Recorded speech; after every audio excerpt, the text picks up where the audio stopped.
There are going to be people who say that the mastermind is slow as molasses, as if that were a bad thing. Molasses is delicious!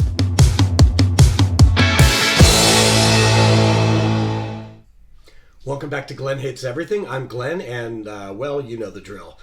Today we're going to talk about The Mastermind, the latest film from indie darling Kelly Reichardt, who is, to put it mildly, an acquired taste for some. Her films are known to be very deliberate, in other words, slow. Slow cinema is a thing, and a lot of people love it. They like to wallow in it. Other people can't stand the pacing of such films of hers as Certain Women, or First Cow, which I actually loved. I think it's her best work. Meek's Cut Off, Wendy and Lucy, with frequent collaborator Michelle Williams. The Mastermind is a bit of a departure for Kelly Reichardt, who wrote, directed, and edited the film. It stars Josh O'Connor, who many of you know from The Crown, which he won an Emmy for, or from Challengers, The History of Sound being his most recent film prior to this, which he's a wonderful actor. He's got great subtlety. He doesn't overdo it, and I've really admired his work so far. In this, I think he gives one of his best performances. So, let's set the stage here. The Mastermind is set in 1970 in Massachusetts, and Josh O'Connor plays James Mooney, who is married to Alana Haim, who you may know and love from Licorice Pizza. She's also briefly in One Battle After Another, and part of the musical trio Haim. And he is kind of down on his luck, doesn't really have a job, while his wife works very hard, and they have two young boys who are kind of scene stealers, played by Sterling and Jasper Thompson, who are real-life brothers. And when the film opens, they're at an art museum, and we're focusing more on the two little boys, and they're just kind of chattering and being kind of annoying, and you just don't know where this movie is going until then we kind of sidle over to Josh O'Connor, and he's casing out the museum. He's testing things to see if the sleeping guard will wake up when he drops keys. He's looking behind picture frames. And so what he's doing is masterminding an art theft.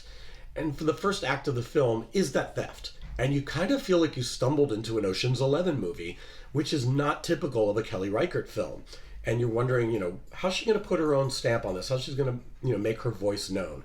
So the actual theft sequence is really thrilling, and it's really fun, and it's packed with lots of action, lots of near misses, people stumbling over their actions. It's really enjoyable, and a lot of the characters who help Mooney out with his theft are fun as they come and go. And once the art has been stolen, and he's stolen 4 paintings, then the movie just slows down to a Kelly Reichardt rhythm. It just oozes along really quietly. Sometimes scenes are way too long for their own good. There's a scene where he's trying to store the paintings in a barn, and he climbs up a ladder and stumbles around, and the ladder falls, and all this stuff happens, and it feels like it goes on for 10 minutes in one single continuous shot. And I thought, what are we watching here? This is endless. But it's the Kelly Reichardt way. She wants you to stick with the characters so that you believe what's happening. Stick with a shot. She doesn't cut too much because she wants you to just feel what's going on here. And so the movie becomes about something else as he spends the rest of the movie trying to unload this art and profit from it.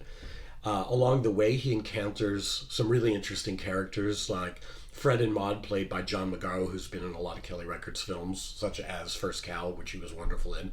And Gabby Hoffman plays Maude. And she's kind of a breath of fresh air in this movie, where she just, opens up a can of Real on James. And in her brief scenes, I think she walks away with the film. We also have Hope Davis and Bill Camp as James's parents. And they're very, not very supportive of their son, who they think is a, layabout. Hope Davis kind of holds the purse strings and controls the money flow, and he's often conning her with schemes that he's up to, and he's lying all the time to his mom. But she wants to believe him, wants to believe that he can succeed. Remember, this is 1970, and a lot of anti-war protests are going on. There's a lot of unrest during the Nixon era.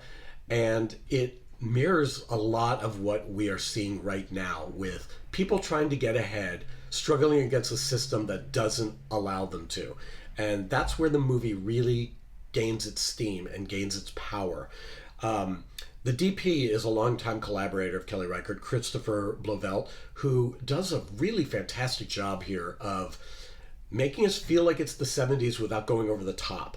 This isn't like a 70s where everything is brown and orange and day glow and cluttered to the point of ridiculousness. It's cluttered, but in a believable, lived-in way. Every frame of this film feels lived in. And it's quite an accomplishment to maintain that kind of consistency. Same goes for Anthony Gasparo, the production designer, who really gives us a great feel of these people. You understand them. You understand the nagging children in the backseat of the car who won't shut up while James is trying to think or trying to come up with a way out. It's strangely a wonderful film that won't appeal to most people because I think they're going to feel like it just doesn't move. But stick with Josh O'Connor's fantastic characterization of a guy just trying to sustain himself, and I think you'll really get into it.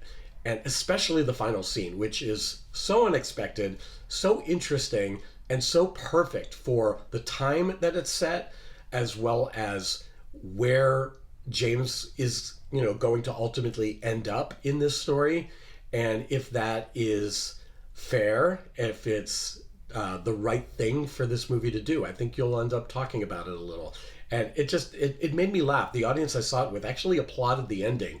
And I didn't know if they were going with this movie or not because it is slow as hell. But I think they really understood Kelly Reichardt's point of view. And I think it's one of her strongest pieces of work.